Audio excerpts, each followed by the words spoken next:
요한계시록 6장 9절로 11절 보시겠습니다. 같이 합독하시겠습니다. 다섯째 인을 떼실 때에 내가 보니 하나님의 말씀과 그들이 가진 증거로 말미암아 죽임을 당한 영혼들이 제단 아래에 있어 큰 소리로 불러 이르되 거룩하고 참되신 대주제여 땅에 거하는 자들을 심판하여 우리의 핏값을 갚아 주지 아니하시기를 어느 때까지 하시려나이까 하니 각각 그들에게 흰 두루마기를 주시며 이르시되 아직 잠시 동안 쉬되 그들의 동무 종과 형제들도 자기처럼 죽임을 당하여 그 수가 차기까지 하리라 하시더라. 아멘. 하나님께서는 작정과 예정이 있어요. 하나님의 수가 다 차야지만이 돼요. 예수님께서 재림하는 날도 하나님의 하나님의 때가 돼야지 되고 그 수가 다 차야 됩니다. 구원받은 자의 총수가 다 구원받을 때까지 되는 것이고, 그 다음에 그 말은 어디에 연결되냐면은 오늘 순교자들이 순교자의 수가 다 차기 전까지는 예수님께서 오시지 않는다라고 이 말하고도 같은 말이 되겠습니다. 오늘 계시록을 쭉 보게 되면요, 인이 지금 현재 오늘 다섯째 인이잖아요. 첫째 인에서는 첫째 인과 넷째 인에서는 말들이 나오잖아요. 흰말, 활 가지고 멸관을 가지고 나가서 이기고 또 이기려고 하더라 그랬잖아요. 정복자가 적그리스도 호전적 정복자가 전쟁을 일으키는 그런 환상을 보여주셨고, 두 번째는 붉은 말이 나오잖아요. 땅의 화평을 제어버린다고 그랬죠. 서로 죽이기 하고 또 큰 칼 받아서 살육하는 환상을 보여주셨어요. 그 다음 세 번째 이는 거물만 나오죠. 아주 기근, 아주 혹한 기근이 있어요. 한 데나리오에 밀 한 대나 보리 석 대 정도밖에 살 수가 없다 그랬잖아요. 사실은 이때도 괜찮아요. 어떤 밀 한 대라도 살 수 있고 보리 석 대라도 살 수 있으니까 한 데나리온으로. 그러나 이것마저 안 되는 때가 온다 그 말이죠. 이것마저. 그럼 네 번째는 뭐냐면은 청황색 말탄자가 땅의 4분의 1 건설을 얻어가지고 흉년과 사망과 땅의 짐승들을 죽이는 그 모습을 보여주셨잖아요. 기근과 환난과 그 다음에 검과 그 다음에 흉년과 이런 땅의 짐승들이 또 죽여요. 또 예수 믿는 자들을 이러한 그 모습을 보여주셨어요. 그래서 첫째 인에서 넷째 인까지 나오는 네 마리 말탄자들을 향해 가지고 우리에게 예언하는 말씀이 뭐라고 그랬습니까? 말세가 들수록 전쟁과 기근과 전염병과 환경의 변화가 일어나는데 예수님이 재림이 가까울수록 그 빈도가 많아지고 강도가 더 세진다. 자유주의 신학자들이 말하는 것처럼 이 땅이 유토피아가 되는 것이 아니라 이 땅은 유토피아가 될 수가 없는 거죠. 심판을 받아가지고 영원한 불로 멸망을 받고 새하늘과 새 땅이 갱신되어서 내려오는 것이요. 그러니까 가면 갈수록 이제는 더 어려워진다. 전쟁도 더 크게 되고 더 잦아지게 되고. 생각해봐요. 지금 전쟁 원폭이 한번 터져봐봐요. 지금 현재 상태만 하더라도 아마 지구는 그냥 몇 번 날아갈 거예요. 이 원폭만 다 터져도. 이제 그런 날이 이제 오게 될 것이다 그 말이죠. 그래서 가까울수록 빈도가 더 많아지게 되고 예수님이 재림이 가까울수록 그 강도는 더 세질 것이다 라는 게 요한계시록을 통해 가지고 오늘 우리에게 주시는 교훈의 말씀이라고 볼 수 있습니다. 그리고 오늘 본문에서는 양상이 달라지죠. 양상이 딱 변해버려요. 새로운 양상으로 변해지죠. 어떻게 하면 말이 나왔습니다. 백말, 황말, 붉은말, 청황색말, 그 다음에 검은말, 이런 말들이 쭉 나왔잖아요. 근데 이제 다섯째는 하늘 제단 아래에 있는 순교자들의 탄원이 나와요. 탄원.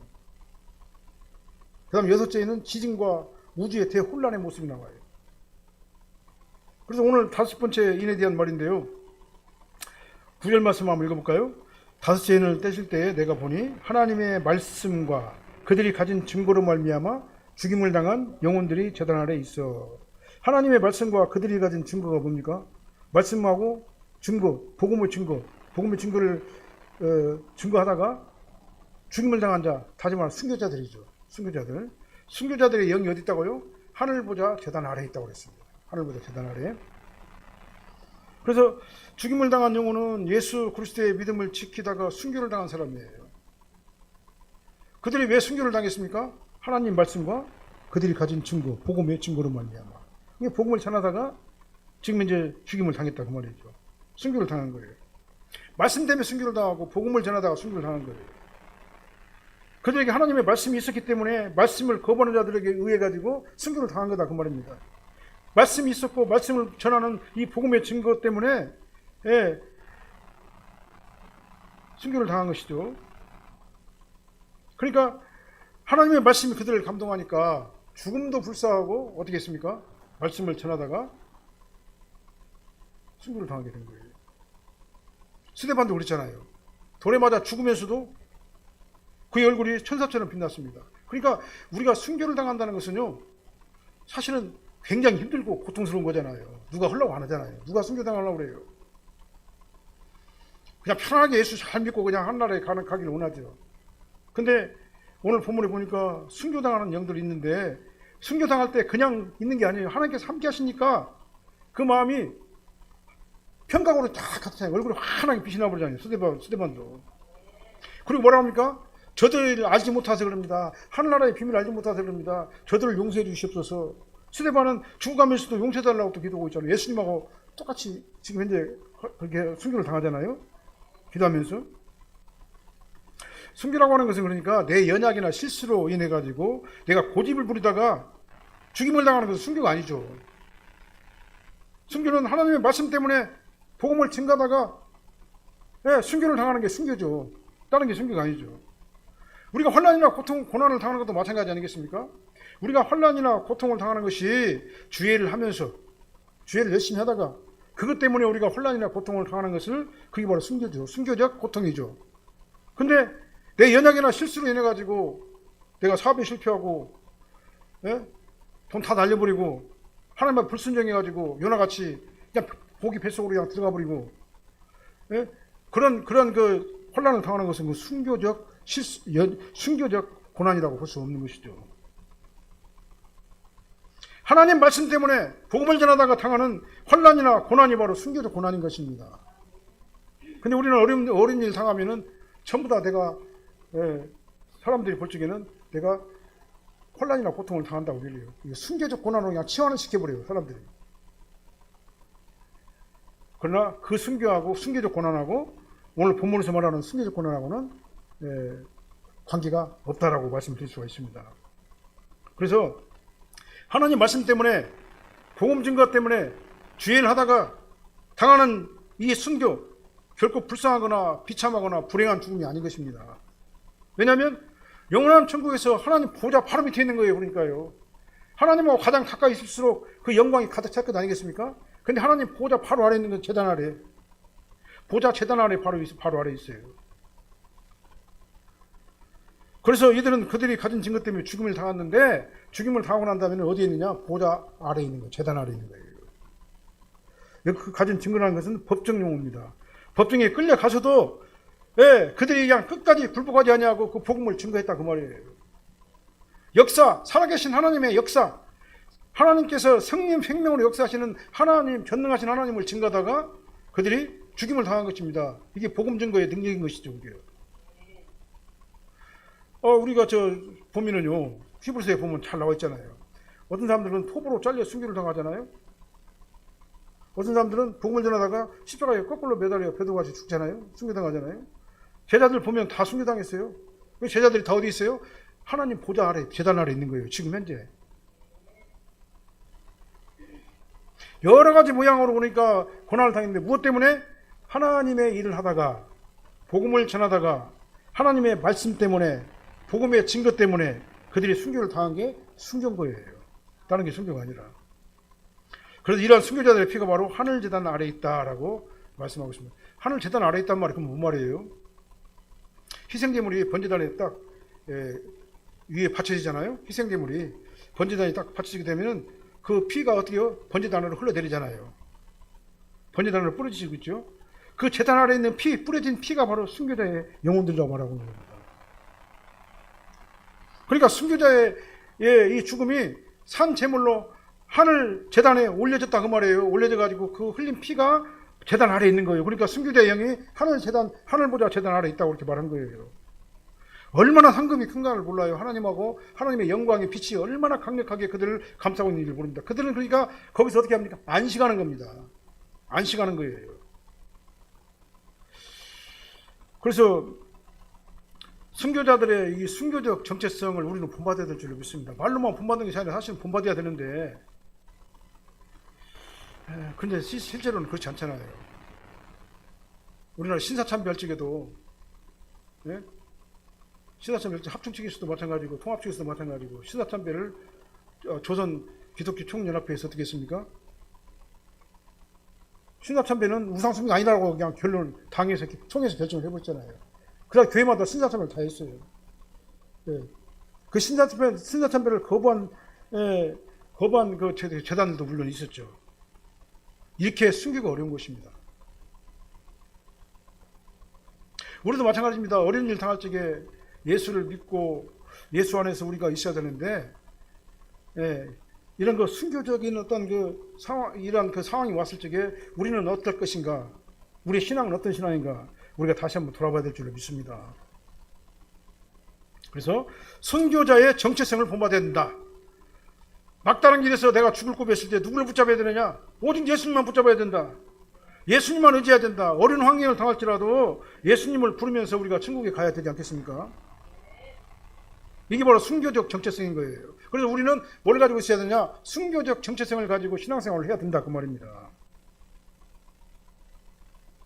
결국은 하나님의 말씀과 복음의 증거, 그 다음 믿음과 행함, 이것은 유기적으로 연합되는 거예요. 내가 믿음이 있고 행함이 있다는 말은 뭔 말이냐면, 믿음이 있다면은 이 하나님의 말씀과 그들의 증거, 복음의 증거가 나를 지배해야 된다, 그 말이죠. 이 믿음이 있는 자는 행함으로 그 믿음을 입증하는 것입니다. 그러면은 어떤 일이 할지라도 우리는 어떻게 됩니까? 하나님을 위해서 우리가 복음을 증거하다가 순교적 사명을 감당하면서 우리가 이 세상을 하나님을 맡게 되는 것이다, 그 말이죠. 그런데 10절에 보면은 제자 날에 있는 순교자들이 또 탄원을 하고 있죠. 10절 말씀을 읽어볼까요? 큰 소리로 불러 이르되 거룩하고 참되신 대주제여, 땅에 거하는 자들을 심판하여 우리 피를 갚아주지 아니하시기를 어느 때까지 하시나이까. 이 말을 보면 예수님 언제 재림하셔요?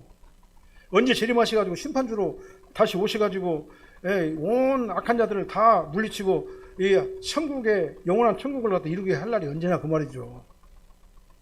하나님 앞에 이렇게 순교자들의 영혼들이 하나님께 탄원하는 그 내용이죠. 하나님을 뭐라고 말합니까? 거룩하고 참되신 대주제라고 그랬잖아요. 대주제란 말은 뭔 말이에요? 나는 종입니다, 그 말이에요. 하나님의 주인이고 나는 종입니다, 그런 의미입니다. 그래서 나에 대한, 종에 대한 소유권이 누가 있느냐? 하나님 앞에 있습니다. 나에 대한 모든 소유권은 하나님 앞에 다 있습니다, 그 말이죠. 그래서 모든 피조물의 주인이 하나님이시죠. 지금 순교당한 영혼들은 하늘 재단 아래서 하나님을 뭐라고 할까? 대주제시여, 우리의 주인님이시여, 나는 종이로소이다. 하나님께 땅에 가는 자들을 심판하라고 호소를 해요. 빨리 가셔가지고, 예수님께서 재림하신다고 그러잖아요. 재심해가지고 심판주로 오셔가지고 땅에 있는 악한 자들을 갖다 심판하신다고 했는데 그때가 언제입니까? 라고 물어보는 거예요. 근데 왜 이렇게 끝까지 참으시고 인내하시고 여태까지 안 하시냐고, 그런 의미죠.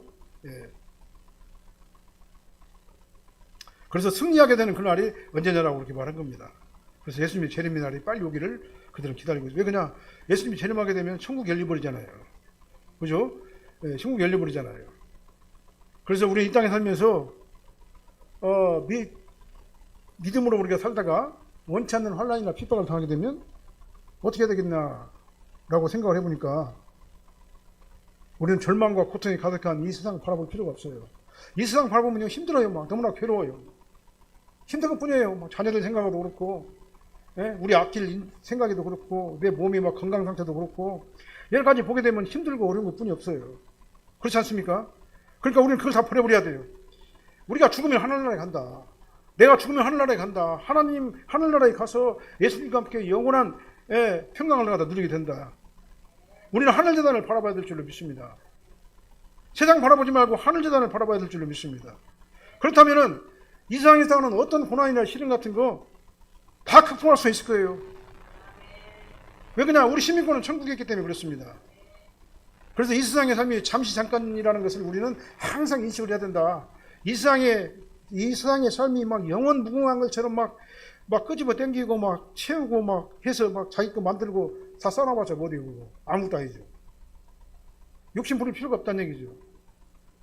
근데 사실은 우리가 욕심 부릴 만한 그런 능력도 안 되지만은, 그러나 없다 할지라도 우리는 불평할 필요가 없다. 그래서 스데반 집사가 돌에 맞아 죽으면서도 하늘재단 보좌 우편에 계신 예수님을 바라보면서 믿음의 승리, 아름다운 승리자가 되지 않았습니까? 우리도 신앙생활하면서 어려운 일이 있다 할지라도 세상 바라보면서 한숨 쉬지 말고 낙심하고 좌절하지 말고 나를 영원한 천국에 들려보내실 하나님을 바라보면서 하늘 보좌 재단 아래에 있는 그 승리자들의 피를 우리가 바라봐야 될 줄로 믿습니다. 하나님께서는 나를 항상 주시하고 계셔요. 그러니까요. 지금도 신앙생활 잘하고 있는 모습을 하나님께서는 보시기를 원하겠죠. 아나니아와 삽비라처럼 거짓말하고 하나님을 속이는 그런 자가 아니라 스데반처럼 정말 진심으로 하나님을 위해서 정말 최선을 다하는 그런 우리가 되될 줄로 믿습니다. 그런데 승리자들에는 위로를 떠가 있어요. 그에 대한 답변을 하고 있죠. 11절 각각 그들에게 흰 두루마리를 주시며 이르시되 11절이요 아직 잠시 동안 쉬되 그들의 동무 종들과 형제들도 자기처럼 죽임을 당하여 그 수가 차기까지 하라 하시라. 이 말은 뭔 말입니까? 선교자의 수가 다 찰 때까지란 뭔 말이에요? 구원받은 자의 수가 다 찰 때까지란 말하고 등치를 이루는 거죠. 그러니까 예수님께서는요 이 땅에 오실 때가 언제냐? 구원받은 자의 수가 다 찰 때 하나님의 작정 안에 들어와 있는 모든 자, 그러니까 최종적으로 예수 믿고 구원받은 자가 거듭나가지고 하나님의 자녀가 된 그때 예수님께서 재림하신다. 우리가 그렇게 생각하면 되는 거예요. 그래서 승리자들의 영들은 그러니까 하나님으로부터 뭘요? 흰 두루마리를 받았어. 두루마리에 글씨가 써있죠. 그 글씨 내용이 바로 그런 내용이에요. 하나님께서는 너를 뭐라 그래요? 너희들 잠시 쉬어라. 쉬란 말은 안식하라 그 말이죠. 너 잠시 동안 쉬고 있어. 그때가 잠시야. 잠시 잠깐뿐이야.